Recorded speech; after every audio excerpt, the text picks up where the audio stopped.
박성민 목사의 매일 큐티 묵상입니다. 사도행전 8장 4절로 25절입니다.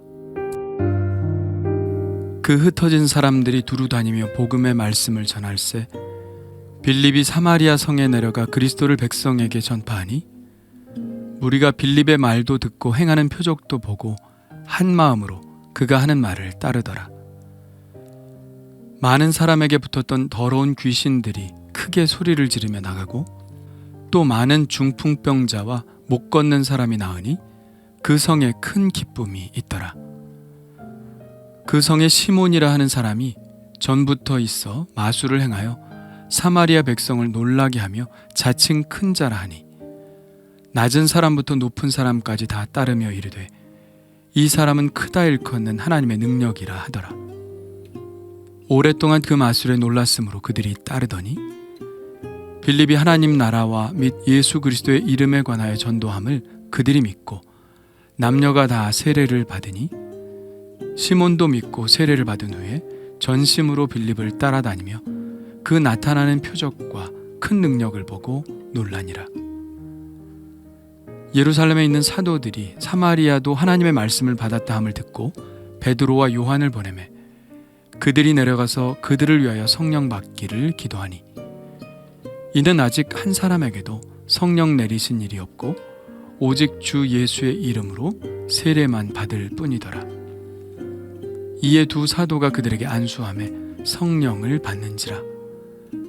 시몬이 사도들의 안수로 성령 받는 것을 보고 돈을 들여 이르되 이 권능을 내게도 주어 누구든지 내가 안수하는 사람은 성령을 받게 하여 주소서 하니 베드로가 이르되 내가 하나님의 선물을 돈 주고 살 줄로 생각하였으니 내 은과 내가 함께 망할지어다. 하나님 앞에서 내 마음이 바르지 못하니 이 도에는 내가 관계도 없고 분깃될 것도 없느니라. 그러므로 너의 이 악함을 회개하고 주께 기도하라. 혹 마음에 품은 것을 사하여 주시리라. 내가 보니 너는 악독이 가득하며 불의에 매인 바 되었도다. 시몬이 대답하여 이르되 나를 위하여 주께 기도하여 말한 것이 하나도 내게 임하지 않게 하소서 하니라.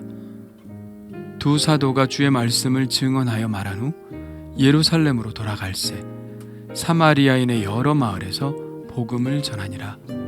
아멘. 오늘의 이야기는 두 가지의 맥락을 가지고 전개되고 있습니다. 하나는 6장부터 나오는 7집사들의 활약의 맥락을 가지고 있습니다. 6장에서 7집사를 뽑고 곧바로 스데반 집사의 활약이 나옵니다. 그는 위대한 설교자요 최초의 순교자였죠. 그리고 이어 오늘 본문에서 빌립 집사의 이야기로 이어지죠. 그도 스데반 못지않게 기사와 표적을 행하고 예수 그리스도의 복음을 잘 전한 사람입니다. 우리가 착각하지 말아야 할 것은 여기에 나오는 빌립은 예수님의 제자 빌립이 아니라 새로 선출된 집사 빌립이라는 사실이죠. 빌립과 스데반은 이렇게 선출된 집사로서 활약을 보여주고 있습니다. 두 번째 맥락은 사도행전 1장 8절의 맥락입니다. 복음의 전파는 예루살렘에서 시작되죠. 그리고 온 유대로 퍼지고요. 그 다음은 바로 사마리아입니다. 예루살렘에 있는 교회에 박해가 일어나 사도 외에는 다 유대와 사마리아 모든 땅으로 흩어졌다고 했죠. 그 흩어진 사람들의 이야기 중 첫 번째 이야기가 바로 사마리아 선교 이야기입니다. 그리고 이어서 이 복음의 이야기는 땅끝까지 이어지죠. 이방인 선교의 이야기가 사도행전을 통해서 본격적으로 진행되는 것이죠. 사마리아 선교는 제자들에게 있어서 하나의 도전이었습니다. 사마리아인들과 접촉한다는 것은 당시 유대인들에게는 금기시 되는 일이었죠. 아무도 그 금기를 깨지 못하고 있을 때 빌립이 그 금기를 깹니다. 그는 과감하게 사마리아에 들어가서 예수 그리스도의 복음을 전하죠. 이것은 그가 헬라파 그리스도인이었기 때문에 더욱 가능한 일이었을 겁니다.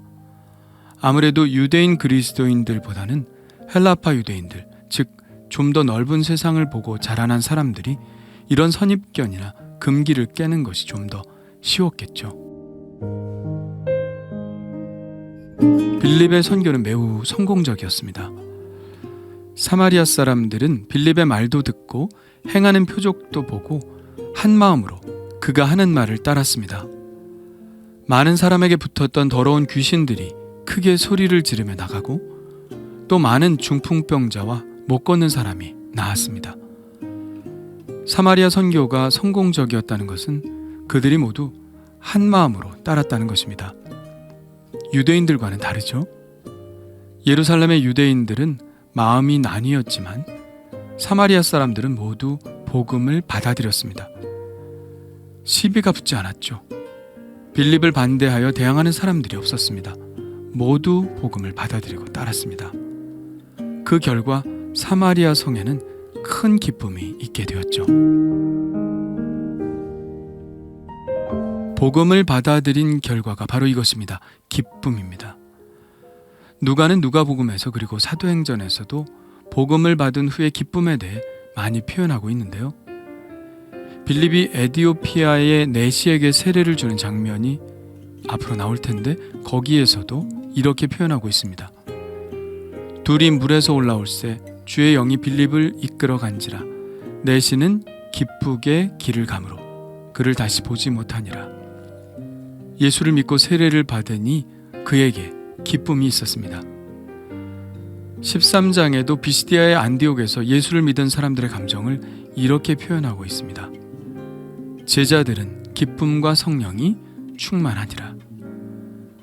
15장에도 이 기쁨이 표현되어 있는데요.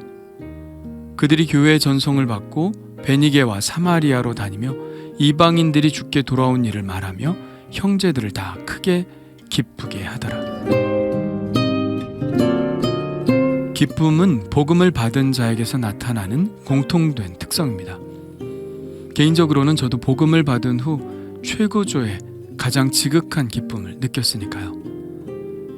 복음의 기쁨이 나타나게 되리라는 것은 예수님이 태어나실 때 천사가 목자들에게 한 말에서도 드러납니다. 천사가 이르되 무서워하지 말라. 보라 내가 온 백성에게 미칠 큰 기쁨의 좋은 소식을 너희에게 전하노라.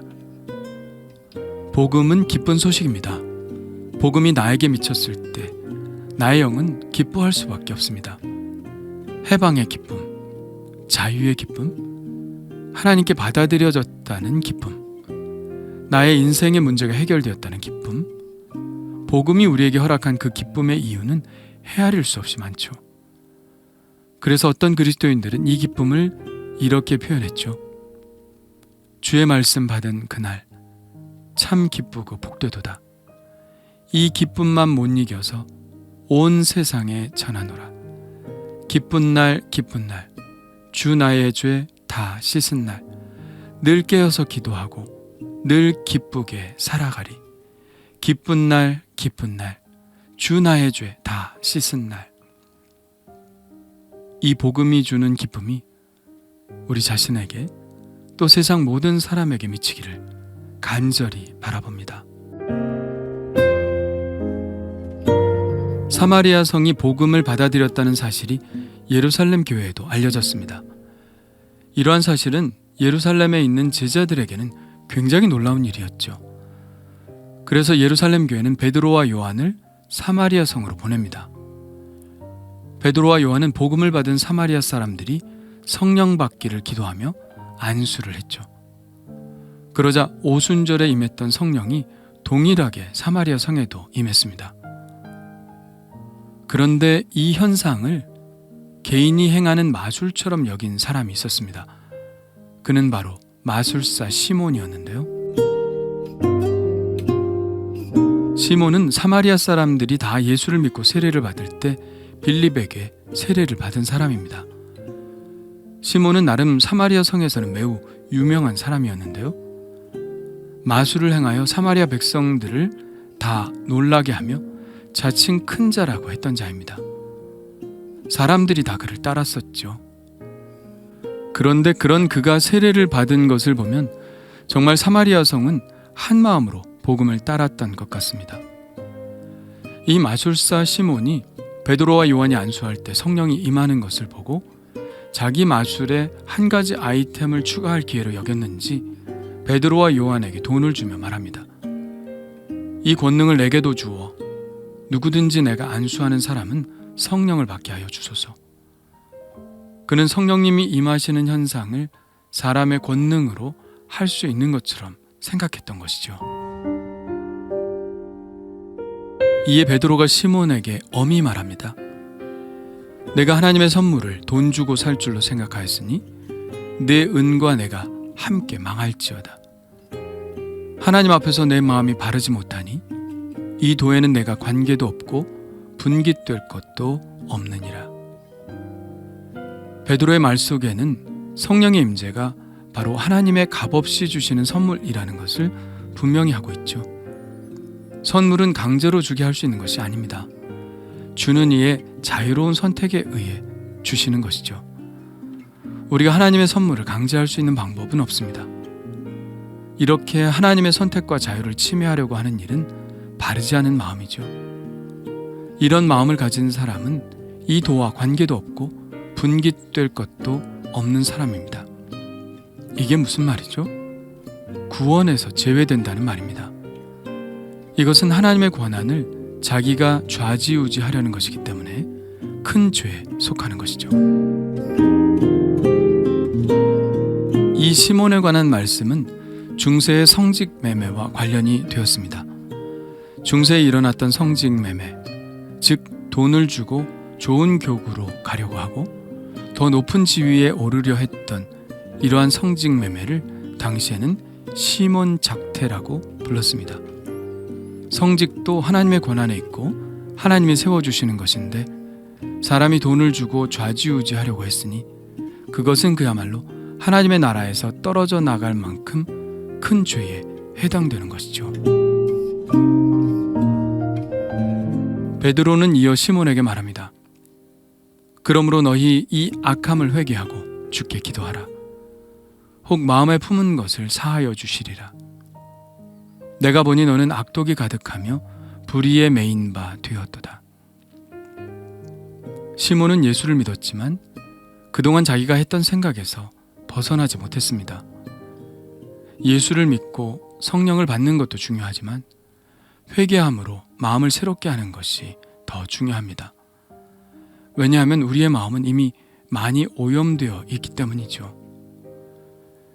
이 마음을 씻는 것은 회개밖에는 방법이 없습니다. 회개와 함께 하나님의 선하시고 기뻐하시고 온전하신 뜻이 무엇인지 분별해야 하죠. 그래야 우리의 옛 생각이 하나님의 생각으로 바뀔 수 있습니다. 이 일은 한순간에 되는 것이 아니라 끊임없이 해야 하는 일이죠. 그러므로 우리는 늘 생각해야 합니다. 내게 떠오르는 생각이 나의 옛사람의 습관에서 나온 것인지 하나님의 성령의 마음에서 나온 것인지. 주님 감사합니다. 빌립이 심리적 경계를 넘어 사마리아에도 복음을 전한 것처럼 우리도 장벽을 넘어 복음을 전할 마음이 있게 하여 주옵소서. 우리가 복음을 전하기로 마음먹은 사람이 아니라 그렇지 않은 사람에게도 복음이 들어갈 수 있음을 알고 주님의 이끄심에 순종하게 하옵소서. 하나님의 선물인 성령을 받기를 원합니다. 충만히 받기를 원합니다. 주님이 주시는 것이기에 겸손하게 간구할 수밖에 없사오니 우리에게 성령을 부어 주시옵소서. 오직 모든 것을 하나님의 은혜로 여기고 감사하며 하나님이 하시는 것을 내가 하는 것인 양 자랑하지 않게 하여 주옵소서. 오직 주님께만 영광을 돌리게 하여 주옵소서. 예수님의 이름으로 기도합니다. 아멘.